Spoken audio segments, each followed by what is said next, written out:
Hello friends, आज हम पढ़ने वाले हैं सामाजिक विज्ञान क्लास 10th के ऑब्जेक्टिव। तो हमने पिछली वीडियो में पूरे विज्ञान के सारे ऑब्जेक्टिव, पूरी विज्ञान के सारे चैप्टरों के ऑब्जेक्टिव पढ़ लिए थे। अर्थात 1 नंबर के जितने भी क्वेश्चन थे वो सारे पढ़ लिए थे परीक्षा अध्ययन से। लेकिन इस वीडियो में हम पढ़ने वाले हैं सामाजिक विज्ञान परीक्षा अध्ययन से पढ़ रहे हैं हम, और सारे के सारे ऑब्जेक्टिव लगाएंगे। और ये सीरीज़ चल रही है, आपके एग्ज़ाम की लास्ट सीरीज़ चल रही है, लास्ट स्टेज की सीरीज़ चल रही है। जितना हो सकता है उतना कम समय में रिपीट कर लीजिए आप। और आपने अगर नहीं पढ़ा है तो भी आप इसको रिपीट कर लीजिए, और आपने अगर पढ़ लिया है तो भी इसका रिवीजन आप कर लीजिएगा। तो आइए चलते हैं फिर, क्योंकि ये एग्ज़ाम में ना बहुत ही ज़्यादा महत्वपूर्ण योगदान आपको देगी, और जिसके बाद में क्या होगा कि आपके नंबर जो होंगे उसमें और अच्छे नंबर लाने में आपकी सहायता करेगी। तो देखते हैं, और इसको अनदेखा ना करें, क्योंकि अगर इसको अनदेखा कर दिया तो फिर आपको पेपर आपको अनदेखा कर देगा। देख लीजिए, आप खुद चॉइस करिए कि आपको पेपर अनदेखा करे या फिर आप इस वीडियो को अनदेखा करो। वीडियो को अनदेखा करोगे, पेपर अनदेखा करेगा। अगर वीडियो को देखोगे तो आपको पेपर में बहुत अच्छे से नंबर मिल जाएंगे। चलो ठीक है, देखते हैं पहले क्वेश्चन को। मृदा निर्माण में सबसे अधिक योगदान होता है। तो मृदा निर्माण में सबसे अधिक योगदान किसका होता है?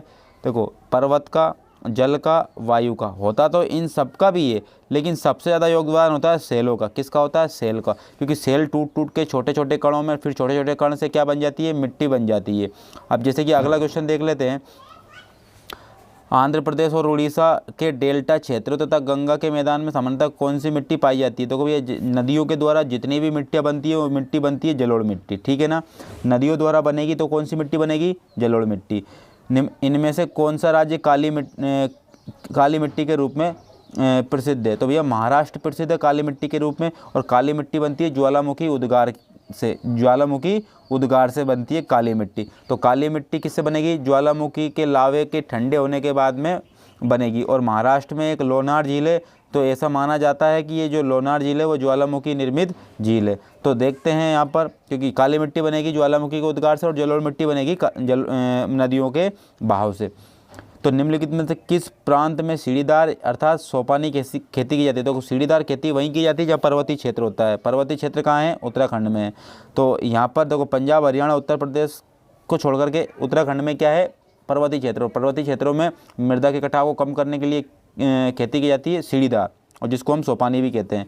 कौन सा कारक मृदा के निर्माण में सहयोगी नहीं होता है? देखो, वायु और जल होता है, और सेल और तापमान भी होता है। सड़े गले पेड़ पौधे, जीव जंतु भी होते हैं, लेकिन पानी का इकट्ठा होना जो है मिट्टी के निर्माण में कोई सहायक कार्य नहीं करता।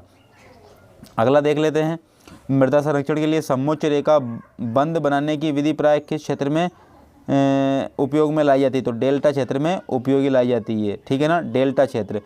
और देखते हैं यहाँ पर, निम्न में से कौन सा मानवकृत संसाधन नहीं है? मानवकृत संसाधन नहीं है मतलब मशीन मानवकृत, भवन मानवकृत है, तकनीकी मानवकृत है, लेकिन वन जो है प्राकृतिक है, मानव निर्मित नहीं है, वो प्राकृतिक है।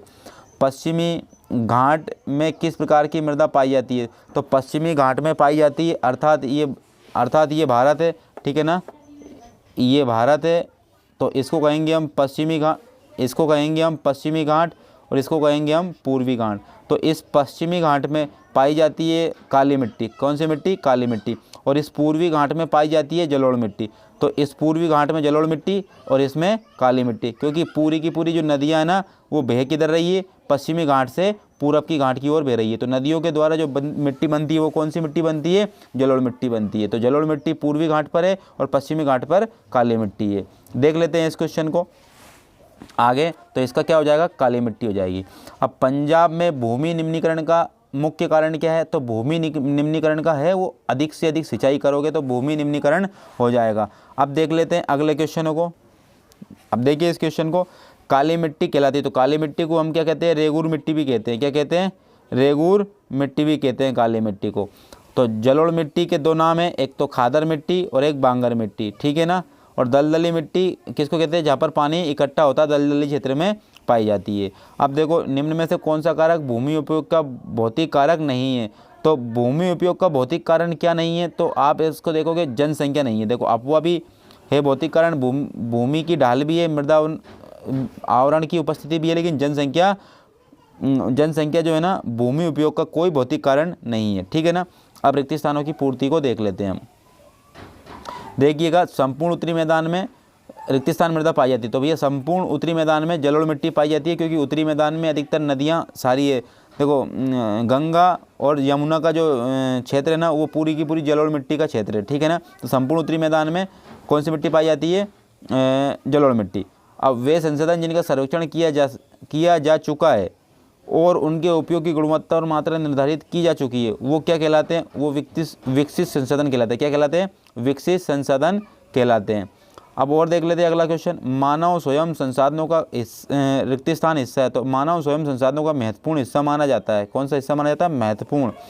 संसाधन नियोजन के उद्देश्य की पूर्ति के लिए रिक्त स्थान पंचवर्षीय योजना में प्रयास किए गए थे। देखो ध्यान से समझना, पहली पंचवर्षीय योजना में कृषि पर आधारित थी। किस पर आधारित थी? कृषि पर। तो संसाधन नियोजन के लिए कौन सी पंचवर्षीय योजना उत्तरदायी होती है? प्रथम पंचवर्षीय योजना उत्तरदायी होती है।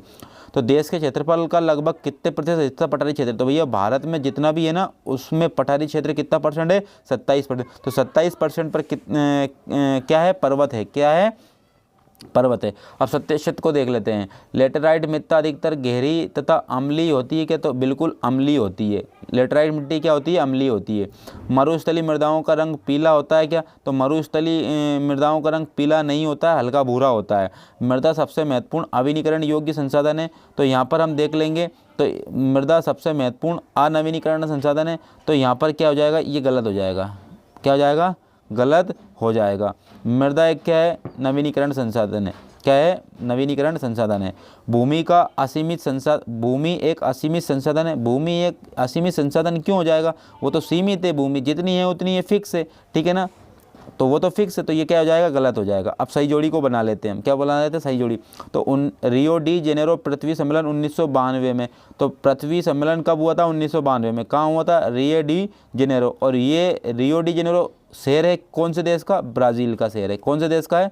ब्राज़ील का एक शहर है। संसाधन संरक्षण की वकालत 1968 में। संसाधन संरक्षण की वकालत 1968 में की गई थी। वो क्लब ऑफ रोम ने की थी। क्या की थी? क्लब ऑफ रोम में। भारत में भू क्षेत्र मैदान। तो भारत में भू क्षेत्र मैदान जो है वो 43% पर है। अर्थात मैदानी क्षेत्र कितना है भारत में? 43% है। कितना है? 43%। और अभी हमने देखा था पठारी क्षेत्र कितना परसेंट पर है? 27% पर है। और देख लेते हैं भारत में पर्वत। तो भारत में जो पर्वत हैं वो कितने क्षेत्र पर होंगे? 30% पर होंगे। तो भारत में पर्वत कितने हैं? 30% पर है। मैदान कितने परसेंट पर है? 27% पर है। सॉरी, मैदान पठार कितने क्षेत्र, जो पठारी क्षेत्र है वो कितने परसेंट है? 27%। और मैदानी क्षेत्र कितना परसेंट है? 43%। और भारत में वन क्षेत्र कितना है? तो 33% है। कितना है? 33% वन क्षेत्र है भारत में, ठीक है ना। तो ये हमने देख लिया। पर्वतीय क्षेत्र 30%, वन क्षेत्र 33%, मैदानी क्षेत्र 40%, पठारी क्षेत्र 27%। ये सारा का सारा हमने यहाँ पर देख लिया। अब अगले क्वेश्चन पे बात करते हैं, एक शब्द पे बात करते हैं। तो नवीन जलोढ़ का स्थानीय नाम क्या है? तो नवीन जलोढ़ का स्थानीय नाम है खादर। क्या है? खादर। इसको खादर कहते हैं हम। और पुरानी मिट्टी को क्या कहते हैं? बांगर कहते हैं। और ये दोनों किसके नाम है? जलोढ़ मिट्टी के नाम है। तो रेगूर या कपास वाली मिट्टी को क्या कहते हैं? रेगूर या कपास वाली मिट्टी को हम कहते हैं काली मिट्टी। क्या कहते हैं? काली। तो काली मिट्टी को ही कपास वाली मिट्टी कह देते हैं। तो कपास वाली मिट्टी को क्या कहते हैं? काली मिट्टी। और काली मिट्टी का एक और नाम क्या है? रेगूर मिट्टी है। रेगूर मिट्टी बोल दो या फिर रेगर मिट्टी बोल दो। अगला क्वेश्चन चलते हैं। तमिलनाडु, आंध्र प्रदेश और केरल की लाल लेटेराइट मृदा किस फसल के लिए उपयुक्त है? तो भैया सबसे ज़्यादा ये काजू के लिए उपयुक्त है। क्या जो लेटेराइट मिट्टी है, जो लाल लेटेराइट मिट्टी है, वो काजू की फसल के लिए मतलब बहुत ज़्यादा उपयोगी होती है। डेल्टाई भागों में सामान्यतः कौन सी मृदा पाई जाती है? तो डेल्टाई भागों में सामान्यतः कौन सी मृदा पाई जाती है? जलोढ़ मिट्टी। क्या पाई जाती है? जलोढ़ मिट्टी। तो डेल्टा किस क्षेत्र को कहते हैं हम? डेल्टा इस क्षेत्र को कहते हैं। जैसे कि ये नदी जा रही है और ये बहुत सारे भागों में इनकी धारा क्या हो जाती है? विभक्त हो जाती है। इसको कहते हैं डेल्टा। और आप जानते हो नदियों के बहाव के द्वारा बनी मिट्टी को क्या कहते हैं? जलोढ़ मिट्टी कहते हैं। देश का क्षेत्रफल का कितना परसेंट हिस्सा पठारी? अभी हमने पढ़ा 27%। कितना परसेंट है? 27% है। तो देश का जो क्षेत्रफल है, मतलब कि देश के क्षेत्रफल में कितने परसेंट क्षेत्रफल पर पठारी है? 27% पर। वन कितने परसेंट पर होने जा रही है? 33% पर। और भारत में पर्वत क्षेत्र कितने हैं? 30% पर। और मैदानी क्षेत्र कितना है? 43%। ये याद होना चाहिए आपको। पवन और सौर ऊर्जा संसाधनों की बहुतायत किस राज्य में है? तो पवन और सौर ऊर्जा सबसे ज़्यादा कहाँ है? राजस्थान में, क्योंकि राजस्थान में उतनी ज़्यादा जल ऊर्जा तो नहीं मिलेगी, क्योंकि वहाँ पर नदियाँ बहुत ज़्यादा कम है। तो वहाँ पर क्या है, पवन ऊर्जा रहेगी और सौर ऊर्जा रहेगी। तो इसको कहाँ होगी, ये राजस्थान में होगी, क्योंकि राजस्थान एक रेगिस्तान वाला क्षेत्र है, ठीक है ना। अब अगला और लास्ट क्वेश्चन देख लेते हैं ऑब्जेक्टिव वाला। हम भोजन, मकान और कपड़े की अपनी मूलभूत आवश्यकता कितने प्रतिशत भाग पर भूमि से प्राप्त करते हैं? तो हम 95% भूमि से प्राप्त करते हैं, 95% भूमि से प्राप्त करते हैं।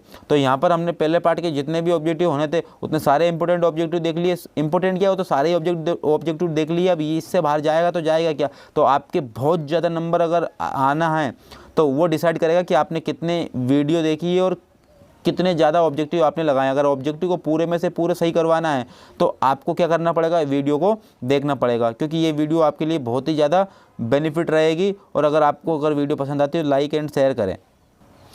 अब पार्ट 2 का देख लेते हैं, वन एवं वन्य जीव संसाधन के ऑब्जेक्टिव देख लेते हैं। तो क्या बोल रहा है इसमें, इनमें कौन सा संरक्षण तरीका समुदायों की सीधी भागीदारी नहीं करता है? तो कौन सीधी भागीदारी नहीं करता है, तो वो सीधी भागीदारी पशु जीव विहार परिसीमन नहीं करता है, ठीक है ना।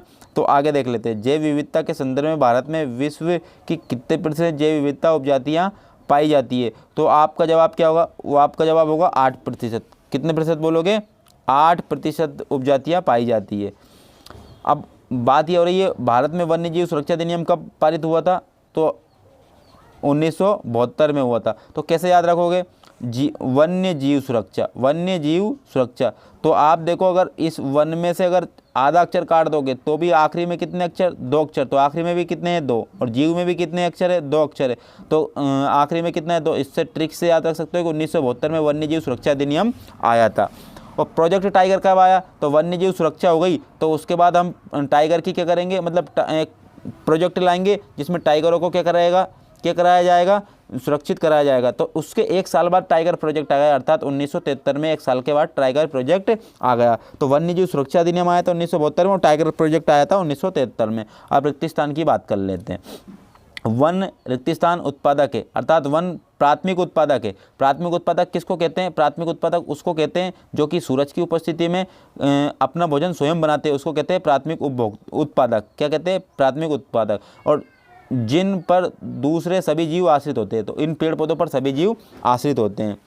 अब आगे देख लेते हैं, देश में आधे से अधिक वन रिक्तिस्थान क्षेत्र में घोषित, मतलब आरक्षित कर दिए। तो देश में आधे से ज़्यादा वन क्या कर दिए, आरक्षित वन घोषित कर दिए। अगला देख लेते हैं, रिक्तिस्थान की पूजा सदियों पुराना जनजातीय विश्वास। तो ये प्रकृति की पूजा सदियों पुराना विश्वास माना जाता है, प्रकृति की पूजा करते हैं। अब देख लेते हैं सत्य सत्य को देख लेते हैं। मध्य प्रदेश में स्थायी वनों की अंतर्गत सर्वाधिक वन आते हैं, बिल्कुल सत्य। तो स्थायी वन सबसे ज़्यादा कहाँ हैं, मध्य प्रदेश में पाए जाते हैं। और वन्य जीव और कृषि फसल उपजातियों में अत्यधिक जैव विविधताएँ पाई जाती है, तो बिल्कुल सबसे ज़्यादा सही है।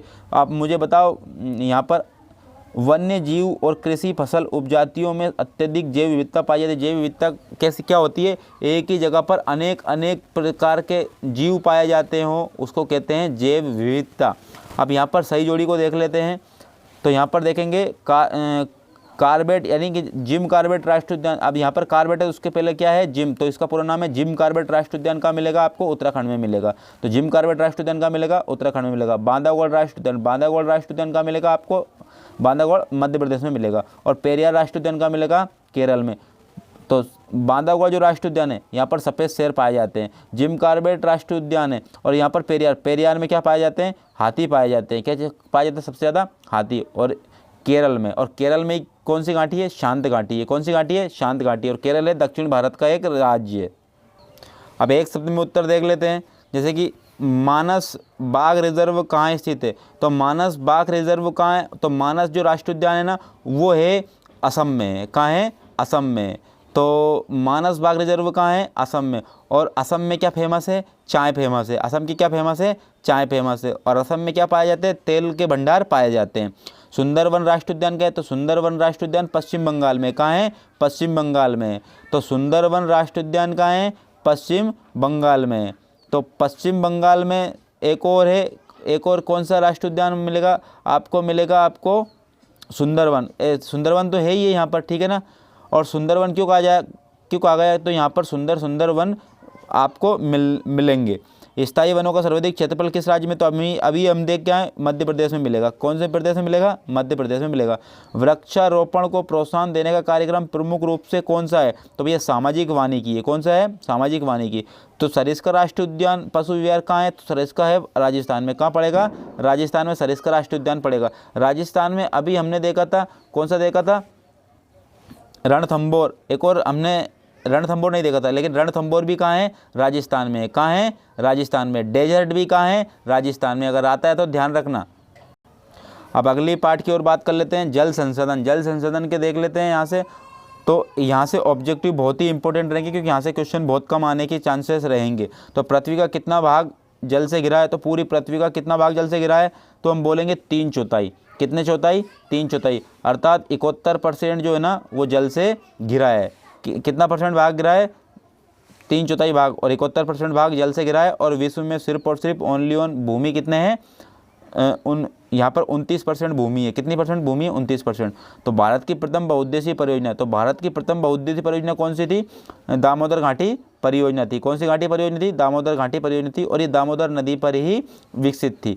सरदार सरोवर बांध कहाँ है, तो सरदार सरोवर बांध गुजरात में स्थित है। कहाँ स्थित है, गुजरात में स्थित है। और कौन सी नदी पर स्थित है, नर्मदा नदी पर।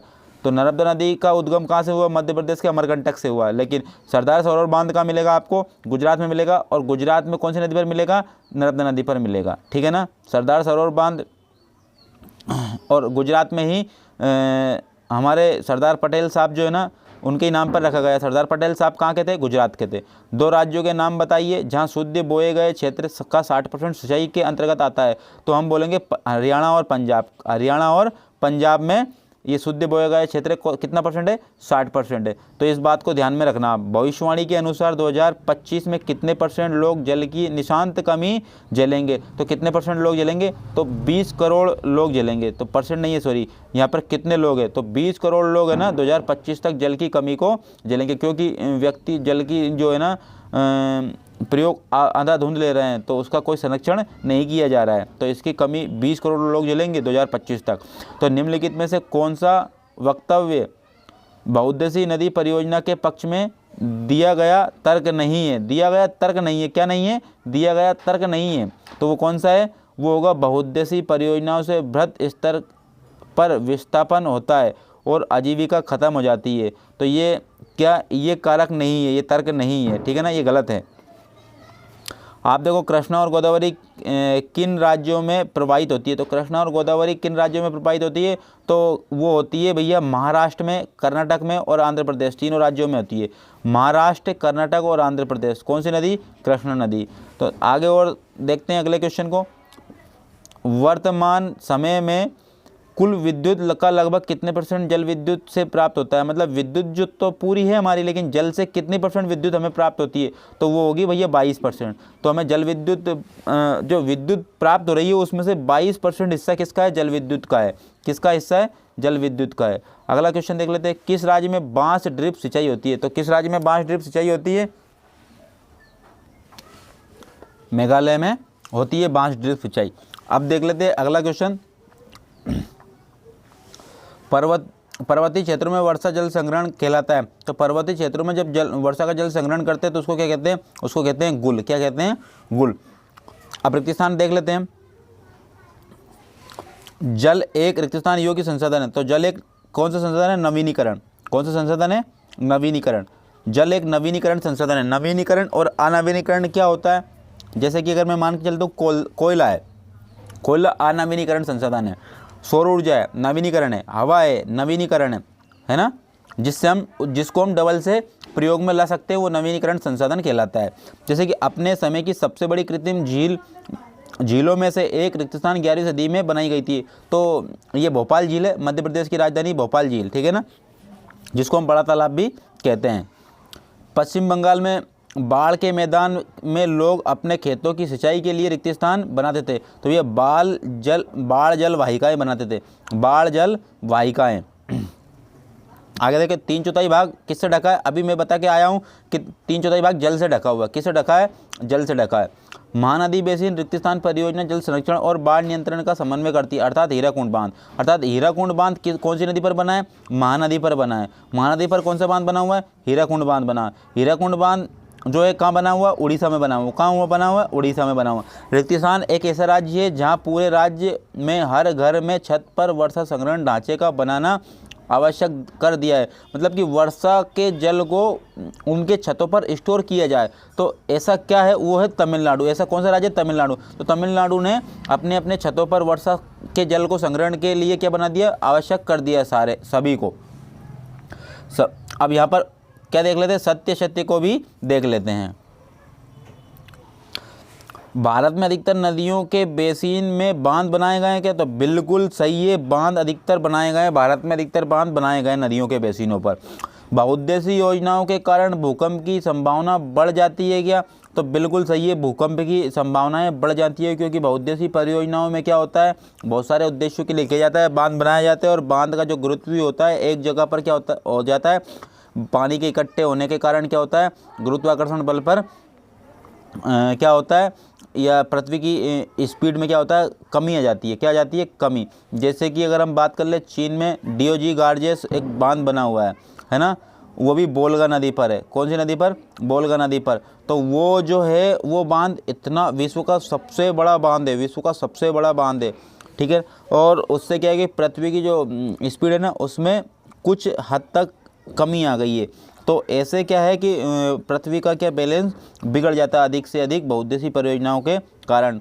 तो इसका एक क्या कारण है, भूकंप भी एक कारण हो जाता है, क्योंकि एक प्लेट पर ज़्यादा दबाव होता है तो वो प्लेट जो नीचे दब जाती है, जिससे कारण प्लेटों में क्या जाती है, दरार आ जाती है, और दरार के कारण क्या है, भूकंप आ जाता है।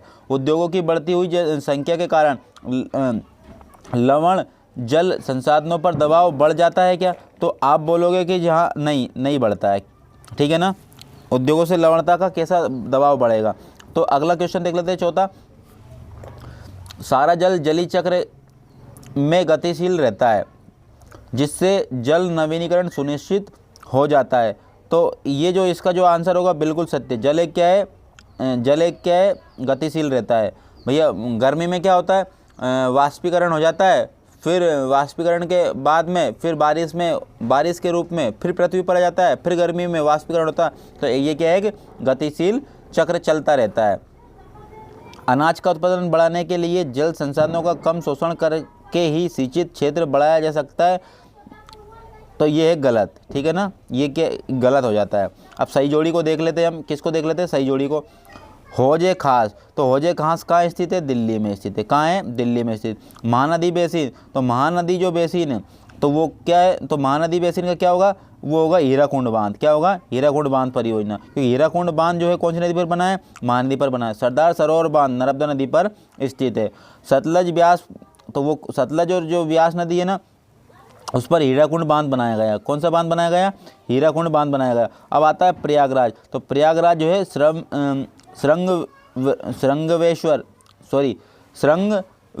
श्रृंगवेरपुर है, जो ये श्रृंगवेरपुर है, ये क्या है, प्रयागराज में स्थित है, ठीक है ना। तो अब देख लेते हैं एक शब्द में उत्तर। क्या देखेंगे, एक शब्द में उत्तर देख लेते हैं।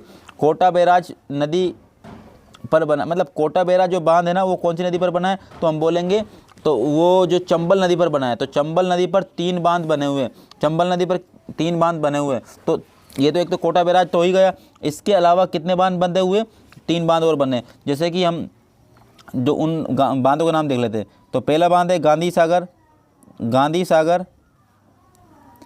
सागर, और देख लेते हैं राणा सागर, और राणा सागर। एक देख लेते हैं जवाहर सागर। तो ये 3 बांध है, कौन सी नदी पर बने हुए, चंबल नदी पर बंधे हुए। और एक और कौन सा जाता है, कोटा बैराज हो जाता है। तो इस प्रकार से चंबल नदी पर कितने बांध बने हुए, 4 बांध बने हुए। तो जो कि ये आपको मैंने बता दिए। अगले क्वेश्चन पर आ जाते हैं। तो मेघालय की राजधानी क्या है, तो मेघालय की राजधानी शिलांग है। क्या है, शिलांग है। और मेघालय में ही सबसे ज़्यादा वर्षा होती है मौसिनराम में। मौसिनराम पहले था चेरापूंजी, अब वर्तमान समय में मौसिनराम है। तो मेघालय में ही सबसे ज़्यादा वर्षा होती है विश्व की। तो भारत में किस नदी को शोक नदी कहा जाता है, तो भारत को वो है दामोदर नदी को। कौन सी नदी को, दामोदर नदी को। तो किसका शोक कहते हैं, भारत में किस नदी को शोक कहा जाता है, तो भैया दामोदर नदी को शोक कहा जाता है। तो विश्व की सबसे अधिक वर्षा कहाँ होती है, अभी मैंने बताया मेघालय में होती है, लेकिन मेघालय का कौन सा शहर है, मौसिनराम है। पहला कौन सा था, चेरापूंजी। बांदों को आधुनिक भारत का मंदिर जवाहरलाल नेहरू जी ने कहा है। तो बांदों को आधुनिक भारत का मंदिर कहा है जवाहरलाल नेहरू ने। तो इस पार्ट के भी हमने ऑब्जेक्टिव कंप्लीट कर लिए। अब अगले पार्ट पर चलते हैं। अब आते हैं पार्ट 4 कृषि पर। इसके ऑब्जेक्टिव देख लेते हैं। तो इसके ऑब्जेक्टिव भारत विश्व में सबसे बड़ा उत्पादक और उपभोक्ता है। तो भैया वो है किसका, सबसे ज़्यादा दालों का है भारत, दालों का उपभोक्ता भी है और उत्पादक भी है। किस फसल को सुनहरी रेशा कहा जाता है, तो जूट को सुनहरा रेशा कहा जाता है, क्योंकि इसका रंग किस प्रकार का होता है, हल्का पीला टाइप का होता है, अर्थात सुनहरी कलर का, सोने के जैसा होता है। तो देख लेते हैं ये भारत में कपास का सबसे बड़ा उत्पादक राज्य कौन सा है, तो कपास का सबसे बड़ा उत्पादक राज्य है महाराष्ट्र। कौन सा है, महाराष्ट्र। अब इनमें से कौन सी रबी की फसल है, तो इनमें से चावल खरीफ की फसल है, मोटे अनाज ये, और ये कपास ये भी क्या है, खरीफ की फसल, लेकिन रबी की फसल क्या है, चना। और रबी और खरीफ क्या होता है, तो देखो सर्दी के समय बोई जाने वाली को रबी फसल कहते हैं, और बारिश के समय बोई जाने वाली फसल को क्या कहते हैं, खरीफ की फसल कहते हैं। ठीक है ना। अब अगला क्वेश्चन देख लेते हैं। निम्नलिखित में से कौन सा उस कृषि प्रणाली को दर्शाता है जिसमें एक ही फसल लंबे चौड़े क्षेत्र में उगाई जाती है, तो उसको कहते हैं रोपण कृषि। क्या कहते हैं, रोपण कृषि कहते हैं। अगला क्वेश्चन कहते हैं इनमें से कौन सी एक फलीदार फसल है, तो इसमें दाल एक फलीदार फसल है। क्या है, फलीदार फसल है। अगला क्वेश्चन देख लेते हैं। कौन सा राज्य रागी का सबसे बड़ा उत्पादक है, तो रागी का सबसे बड़ा उत्पादक क्या है, कर्नाटक, और कर्नाटक ही सूरजमुखी का सबसे बड़ा उत्पादक राज्य है। भारत में गन्ने का सबसे बड़ा उत्पादक राज्य कौन सा है, तो उत्तर प्रदेश गन्ने का सबसे बड़ा उत्पादक राज्य हो जाएगा। अब एक और देख लेते हैं, अगला क्वेश्चन देख लेते हैं। यहाँ पर निम्न में से कौन सी फसल मानसून के आरंभ पर बोई जाती है और सितंबर अक्टूबर में काट ली जाती है, तो वो ये खरीफ की फसल मानसून के आगमन पर अर्थात जून जुलाई में बोते हैं और सितंबर अक्टूबर में काट लेते हैं, वो खरीफ है। और रबी की फसल अक्टूबर नवंबर में बोई जाती है और मार्च अप्रैल में काट ली जाती है। और निम्न में से कौन सा राज्य भारत में गेहूं का सबसे बड़ा उत्पादक राज्य है, तो भारत में सबसे ज़्यादा गेहूं का उत्पादक राज्य है वो है उत्तर प्रदेश। क्यों, कौन सा है, उत्तर प्रदेश। लेकिन अभी पिछले सालों में मध्य प्रदेश ने है ना 3 से 4 बार कृषि अवार्ड ले लिया है।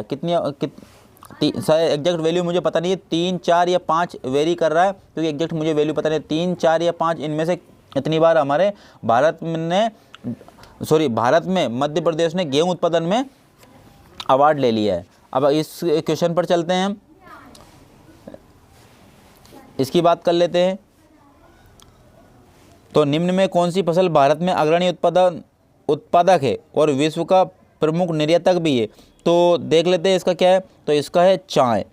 क्या है, चाय। तो हम उत्पादन करते हैं और अग्रणी हैं और विश्व का प्रमुख निर्यातक भी, तो हम चाय निर्यात भी करते हैं। हमारे देश की तीसरी प्रमुख फसल क्या है, तो हमारे देश की तीसरी प्रमुख फसल क्या है, ज्वार है। आगे चलते हैं। देश में उत्तर पूर्वी भाग में प्रमुख फसल कौन सी है, तो आपका आंसर होगा कौन सा होगा, वो चावल होगी। कौन सी होगी, चावल होगी। उत्तर और उत्तरी पश्चिमी, ये दिख नहीं रहा शायद आपको, ये लो, उत्तर और उत्तरी पश्चिमी भारत में कौन सी प्रमुख फसल खाद्य फसल है, तो कौन सी प्रमुख खाद्य फसल होगी, तो वो होगी गेहूँ। कौन सी होगी, उत्तर में गेहूँ है, उत्तर और उत्तरी पश्चिमी क्षेत्र में कौन सी है, गेहूँ। अगर वहीं आएगा क्या आएगा, दक्षिण और दक्षिण पूर्वी क्षेत्र में क्या खाद्य फसल होगी, तो वो होगी चावल। ठीक है ना। तो दक्षिण और दक्षिण पूर्व में कौन सी खाद्यान्न फसल है, चावल। और उत्तर पश्चिम में कौन सी फसल होगी, गेहूं होगी। भूदान आंदोलन को किसने चलाया था, तो भूदान आंदोलन को चलाया था विनोबा भावे ने। अगले क्वेश्चन की आप रिक्त स्थान की बात कर लेते हैं। हम किसकी बात कर लेते हैं, रिक्त स्थान की बात कर लेते हैं। भारत की रिक्त स्थान जनसंख्या कृषि कार्यों में लगी है, तो 2/3 जनसंख्या है ना वो किस में लगी है, वो लगी है कृषि पर लगी है, कृषि पर आश्रित है, कृषि कार्यों पर लगी हुई है। कृषि एक रिक्त स्थान क्रिया है जो हमारे लिए अधिकांश खाद्यान्न उत्पन्न करती है। तो भैया कृषि एक प्राथमिक क्षेत्र है। क्या है, प्राथमिक क्षेत्र। तो प्राथमिक क्षेत्र किसको कहेंगे, कृषि को कहेंगे। द्वितीयक क्षेत्र किसको कहेंगे, उद्योग को कहेंगे। तृतीयक क्षेत्र किसको कहेंगे, सेवा को कहेंगे। प्राथमिक क्षेत्र कृषि, द्वितीयक क्षेत्र उद्योग और तृतीयक क्षेत्र क्या है, सेवा है। इसको भूल मत जाना, ठीक है ना, ये बहुत इंपॉर्टेंट रहेगा। अगली बात कर ले, कर्तन एवं दहन प्रणाली को छत्तीसगढ़ में क्या कहते हैं, दीपा कहते हैं। और ये दीपा जो कृषि है ये है झूम कृषि से संबंधित है। झूम कृषि जैसी ही क्या है, ये कृषि है जो कि झूम कृषि तो आप जानते ही हो, एक जगह के पेड़ काट करके वहाँ पर क्या कृषि योग्य भूमि बनाई जाती है, उसको कहते हैं झूम कृषि। ऐसी कैसी कृषि कहाँ है, छत्तीसगढ़ में है, जिसको कर्तन प्रणाली भी कहते हैं या फिर दीपा कृषि भी कहते हैं। आगे देखते हैं, रोपण कृषि, उद्योग और कृषि के बीच रिक्त स्थान है तो क्या है, अंतरपृष्ठ है। क्या है, अंतरपृष्ठ। भारत में रिक्त स्थान किस्म की कॉफ़ी पैदा होती है तो अरेबिका किस्म की कॉफ़ी होती है। अरेबिका किस्म की कॉफ़ी होती है। तो गहन जीविका कृषि उन क्षेत्रों में की जाती है जहां भूमि पर रिक्त स्थान का दबाव अधिक हो। तो जनसंख्या का दबाव अधिक होगा जहां पर, तो वहां गहन कृषि करेंगे हम। आखिरी वो देख लेते हैं रिक्त स्थान। सोयाबीन उत्पादन में प्रथम स्थान प्राप्त भारतीय राज्य रिक्त स्थान है। तो मतलब सोयाबीन में सबसे ज़्यादा राज्य उत्पादन कौन सा है, तो मध्य प्रदेश सबसे ज़्यादा राज्य, मध्य प्रदेश राज्य ऐसा है जो सोयाबीन सबसे ज़्यादा उत्पादन करता है और दालें भी सबसे ज़्यादा उत्पादन करता है। तो ये अग्रणीय आ जाता है। अब इसके क्या देख लेते हैं, एक शब्द में उत्तर देख लेते हैं। तो एक शब्द में उत्तर देख लेते हैं। 2018 में भारत विश्व में चीन के बाद दूसरा बड़ा तिलहन उत्पादक देश था। सत्य ये तिलहन देश था। तो जी आप बोलोगे कि बिल्कुल सही जवाब है इसका। तो खरीफ फसलों में देश के विभिन्न क्षेत्रों में मानसूनी के आगमन पर सांत बोई जाती है, सितंबर अक्टूबर में काट ली जाती है। तो बिल्कुल सही है, खरीफ की फसल सितंबर अक्टूबर में काट ली जाती है और जून जुलाई में बोई जाती है, अर्थात मानसून के आगमन पर। तो भारत में चाय शस्य ऋतु है। तो भारत में 4 शस्य ऋतु है। तो आपका जवाब होगा नहीं। तो भारत में कितनी ऋतु है, वैसे तो मुख्य तो 3 है, लेकिन प्रत्येक ऋतु की एक एक उप ऋतु भी है। कितनी, एक एक उप ऋतु। तो मुख्य 3 और इनकी एक एक उप ऋतु भी। तो टोटल ऋतु कितनी हो गई, 6 है। कितनी है, 6। तो दालें वायु से नाइट्रोजन लेकर भूमि की उर्वरता को बनाए रखते हैं क्या, तो बिल्कुल सही जवाब है। नाइट्रोजन लेकर के भूमि की उर्वरता को बढ़ाती रहती है कौन, दालें। इसीलिए तो बोलते हैं कि भैया